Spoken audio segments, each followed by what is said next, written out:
In this mini episode, we're talking about how to start creating a mindful self-care action plan, one that actually supports you instead of feeling like just another thing to manage.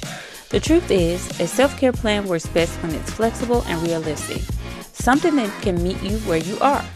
This is where we move from just learning about self-care to using it in a way that fits you and fits into your real life without pressure, guilt, or overwhelm.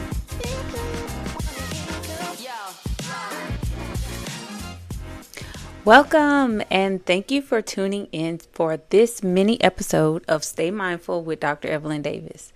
Today, we're going to focus on how to begin creating a mindful self-care action plan, one that supports you instead of adding more to your plate. I know this format is a little different than what you're used to. Last season, we focused on meditation-based mindfulness exercises, but don't worry, we're still continuing those practices while introducing practical exercises and worksheets to support real-life implementation. So now that we got that out the way and we have explored the first 4 dimensions of self-care, this is where everything comes together and we start creating your own personal self-care action plan. Keep in mind that self-care is deeply individual, which means that your plan should reflect your needs, your lifestyle, and your current situation. This plan is not about fixing yourself. It's about listening to yourself and being intentional, not reactive. I want you to put yourself in a mind space that mindful self-care shouldn't wait until you're burnt out. It should begin with the regular check-ins. That means pausing to notice your body, your emotions, and your thoughts, and asking yourself, what do I need right now? Think of your self-care plan as a roadmap, not a checklist.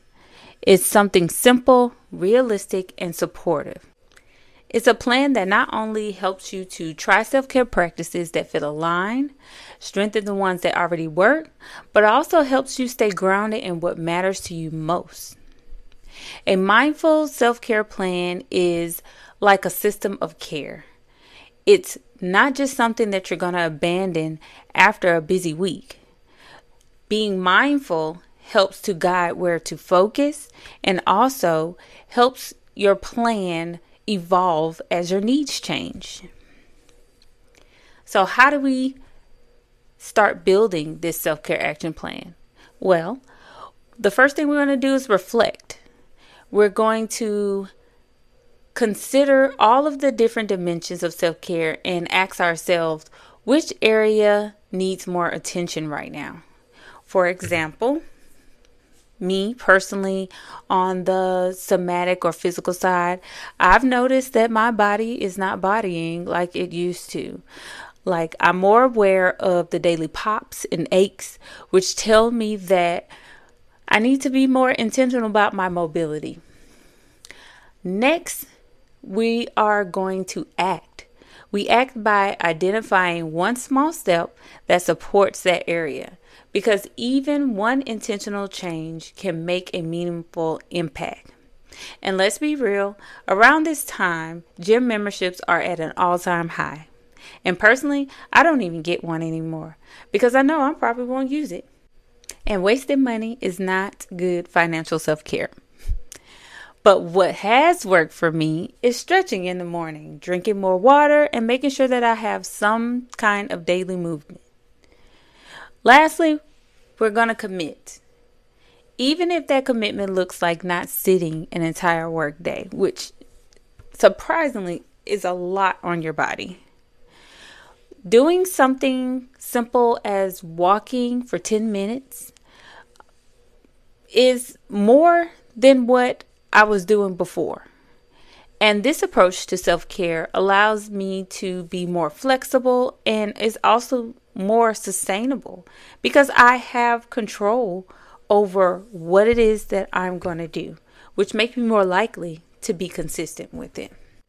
As I close, I want to say whether you reflect on it now or later, taking a moment to think about what it is that you need is the beginning of building your self-care action plan. As you continue to develop this habit, ask yourself which areas of self-care feel most important for you right now. What is one small realistic action that you can try this week? And how can I approach self-care with more honesty and compassion? There's no rush. Awareness is the foundation. So take your time to really think about it. You can also use the link in the show notes to grab a free worksheet that will help guide you along your journey. Just remember, self-care doesn't need to be perfect. It just needs to support you. Start where you are, adjust as you go, and remember, mindful self-care is about progress, not pressure. Thank you for taking this moment for yourself. And as always, stay mindful.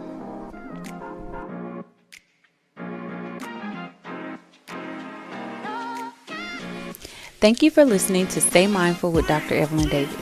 You can follow the podcast on Podbean, Apple Music, Spotify, Amazon Music, iHeartRadio, and YouTube. And if today's episode helped you, leave a review or share it with someone who could use it. Until next time, stay mindful.